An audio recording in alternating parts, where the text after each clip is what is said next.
नमस्तेस्तु भगवन् विश्वेश्वराय महादेवाय त्र्यम्बकाय त्रिपुरान्तकाय त्रिकाग्निकालाय कालाग्निरुद्राय नीलकण्ठाय मृत्युञ्जयाय सर्वेश्वराय सदाशिवाय श्रीमान् महादेवाय नमः।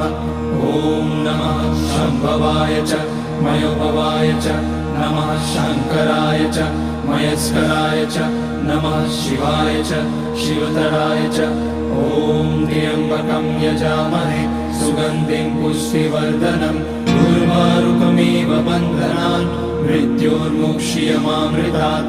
नागेन्द्रहाराय त्रिलोचनाय भस्माकराय महेश्वराय नित्याय शुद्धाय दिगम्बराय तस्मै नकाराय नमः शिवाय।